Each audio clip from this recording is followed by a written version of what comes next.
भारत के द्वारा दोस्तों अब बांग्लादेश को जाने वाली जो अधिकतर एक्सपोर्ट शिपमेंट्स हैं उनके ऊपर एक बार के लिए पॉज लगा दिया गया है। बहुत खुजली है, इनके खाज मिटाते हैं बांग्लादेशियों के अभी, ठीक है, डायरेक्टली अपने दादा से, जी बाप तो पाकिस्तान है इनका, डायरेक्टली अपने दादा से पंगा इनको ले लिया, अब दादा की लाठी। जो इंडिया के एक्सपोर्टर्स हैं उनका बेसिकली ये कहना है कि बांग्लादेश को एक्सपोर्ट्स करने का अब कोई फायदा नहीं, बिकॉज वहां पर से जो पेमेंट की कोई भी गारंटी हमें नहीं मिल रही है एंड साथ में जो बांग्लादेश के बैंक्स हैं उनकी भी हालत बहुत ज्यादा खराब चल रही है। पिछली दफा इन्होंने बांग्लादेश के अंदर इस्लामिक माइंड टच वाले थे लोग, आपके वो मौलाना अजहर साहब उधर से ट्रेवल करके इंडिया चले गए थे, यहां पे रेडिकलाइज आएंगे तो क्या करेंगे आप? कश्मीर के मुद्दे उठा के उस पर चंदा बनाएंगे, पैसा बनाएंगे, फिर दोबारा उस चीज का मुद्दा शुरू कर देंगे आप। भाई हमारा पीआईए जो इंटरनेशनल एयरलाइन है, ठीक है ना, वो इतना बिजनेस नहीं कर रहा जितनी उनकी एक मूवी एक हफ्ते में बिजनेस, हम उतना एक महीने में बिजनेस नहीं करते जितना उनकी मूवी एक हफ्ते में बिजनेस करती है। जी वर्ल्ड बैंक ने पाकिस्तान के लिए 500 मिलियन का लोन जो था और वो जी कैंसिल कर दिया है। मतलब कैंसिल करने का क्या मतलब है? इसमें तो मुझे कहीं ना कहीं राह की साजिश लग रही है, इसलिए कि भारत चाहता ही नहीं कि हम लोग कुछ खा कमा सकें। 2 करोड़ तो किरण रिजिजू साहब ने बोला था पार्लियामेंट में, लेकिन वो उन्होंने बोला था 2016 में, तो 8 साल बीत चुके हैं भैया। 8 साल में मुझे ऐसा लगता है कि 1 करोड़ तो और रहे होंगे, 2.5 से लेकर 3 करोड़ बांग्लादेशी भारत में होंगे।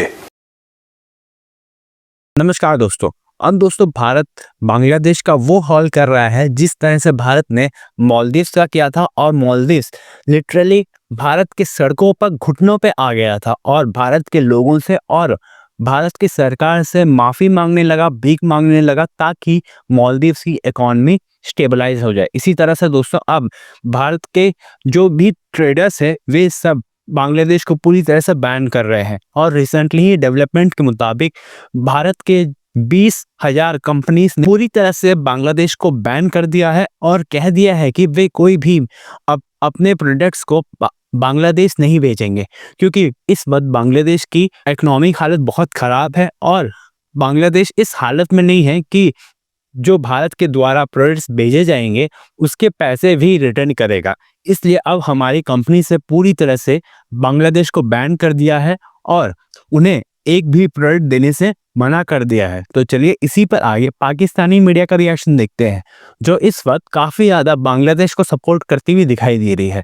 अगर आपको हमारा ये वीडियो पसंद आए तो वीडियो को लाइक करें और हमारे चैनल को सब्सक्राइब कर ले। भारत के द्वारा दोस्तों अब बांग्लादेश को जाने वाली जो अधिकतर एक्सपोर्ट शिपमेंट्स हैं उनके ऊपर एक बार के लिए पॉज लगा दिया गया है, और यहाँ पर जो इंडिया के एक्सपोर्टर्स हैं उनका बेसिकली ये कहना है कि बांग्लादेश को एक्सपोर्ट्स करने का अब कोई फ़ायदा नहीं, बिकॉज वहाँ पर से जो पेमेंट की कोई भी गारंटी हमें नहीं मिल रही है एंड साथ में जो बांग्लादेश के बैंक्स हैं उनकी भी हालत बहुत ज़्यादा ख़राब चल रही है। आप लोग यहाँ पे देख सकते हैं, खबर द हिंदू बिजनेस लाइन की है, कल ही खबर सामने आई है। बताया जा रहा है कि इंडिया के जो एक्सपोर्टर्स हैं वो अब अपनी शिपमेंट्स बांग्लादेश में भेजने को लेकर बहुत ज़्यादा रिलक्टेंट हो चुके हैं, बल्कि इन्होंने ये कहा है कि ऑलरेडी हमारे जो एक्सपोर्ट्स हैं वो बहुत कम हो चुके हैं और आने वाले 1 महीने में हमारे जो एक्सपोर्ट्स हैं उनमें और भी ज़्यादा गिरावट देखने को मिलने वाली है। Federation of Indian export organisation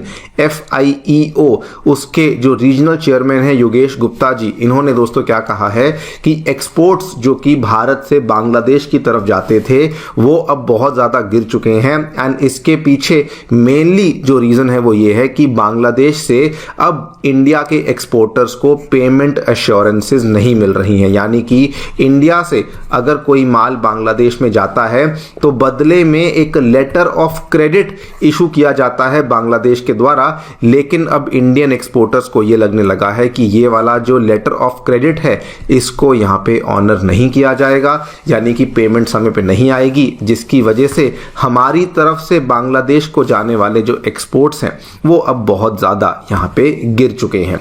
और इसको लेकर बल्कि इन्होंने ये भी बताया कि RBI इन चीज़ों को लेकर बहुत ज़्यादा सख्त है। मान लीजिए कि इंडिया से कोई आइटम है जो कि बांग्लादेश में भेज दी गई है, लेकिन बदले में अगर उसकी पेमेंट नहीं आई है तो पहले तो पेमेंट का नुकसान तो इंडिया के एक्सपोर्टर को होगा ही होगा, लेकिन उसके साथ में जो इंडिया का एक्सपोर्टर है इसके ऊपर जो फेमा कानून है ये भी लग सकता है कि ऐसी कौन सी आइटम है जो कि आप वहां पे भेज रहे हैं जिसके बदले में आप पेमेंट नहीं ले रहे। आरबीआई इस चीज को लेकर बहुत सख्त है और इस चीज को लेकर जो शक है वो कहीं ना कहीं इंडिया के एक्सपोर्टर्स पर ही आ सकता है और इसीलिए जो इंडिया के एक्सपोर्टर्स हैं वो शिपमेंट्स नहीं भेजना चाहते हैं। एक बहुत बड़ा डर आ चुका है कि हम लोग जो हैं वो शिपमेंट्स को बांग्लादेश में अब नहीं भेजेंगे। नाउ क्वेश्चन ये आता है कि सडनली हमें ये देखने को क्यों मिला। देखिए, बांग्लादेश में पॉलिटिकल क्राइसिस तो हम लोग जानते ही हैं, काफ़ी लंबे टाइम से चल रही है।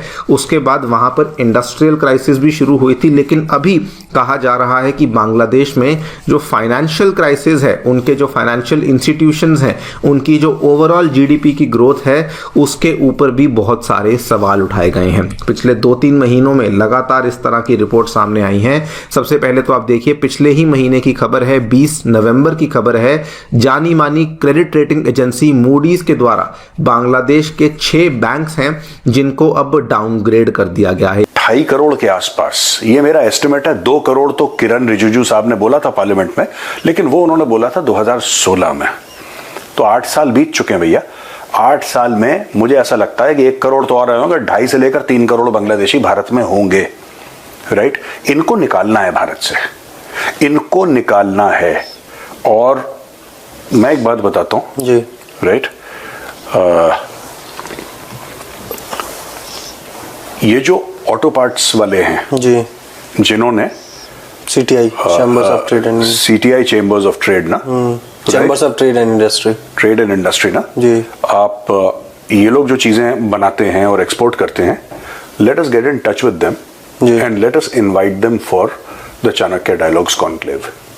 पक्का सर, हमारा 28 फरवरी को कॉन्क्लेव है ना जी, बात करते हैं। देखिए गोयल साहब का ट्विटर हैंडल तो मैंने ढूंढा है, देखते हैं और डिटेल्स निकालते हैं, बताइए, और let's invite them and they have done a great job sir, great job, बहुत बढ़िया काम। सैल्यूट है सर, सैल्यूट है। बड़े यार, ये धीरे धीरे सब बंद करो, ये और सब बंद करो। इसमें मैं चौक बांग्लादेश, मैं आपसे ये करूंगा कि जहां पे भी आपको मालदा वाला दिखे कि मैं मालदा से आया हूं, अगर आपका कोई बंगाली दोस्त है, पहले उससे आइडेंटिटी वेरीफाई करें। मालदा वाले में आपको उनकी बंगाली से समझ में आ जाएगा कि ये बांग्लादेशी है कि नहीं। सही है सर? बिल्कुल सही है, बिल्कुल सही है। और उनको कभी भी अपने घर में कोई काम नहीं देना है, कुछ नहीं, उनको भूखे मरने दो। हाँ, इनको बहुत खुजली है ना कि मंदिर तोड़ेंगे, बहुत खुजली है, इनकी खाज मिटाते हैं बांग्लादेशियों की अभी। ठीक है, डायरेक्टली अपने दादा से, जी, बाप तो पाकिस्तान है इनका, डायरेक्टली अपने दादा से पंगा इनको ले लिया, अब दादा की लाठी। एनीवे, और बताओ और क्या कर प्रोड्यूसर सर? बेसिकली एक और चीज की विक्रम मिस्री साहब जब अभी गए थे 2 दिन पहले, चलिए बांग्लादेश ने माना कि 88 हमले हुए हैं, उन्होंने बोला कि हमने 70 से ज्यादा लोगों को गिरफ्तार कर लिया। उधर यूनुस मिस्री साहब से कह रहा है कि भारत तो एक परिवार है, लेकिन शेख हसीना जो है उसमें कांटे की तरह चुभ रही है।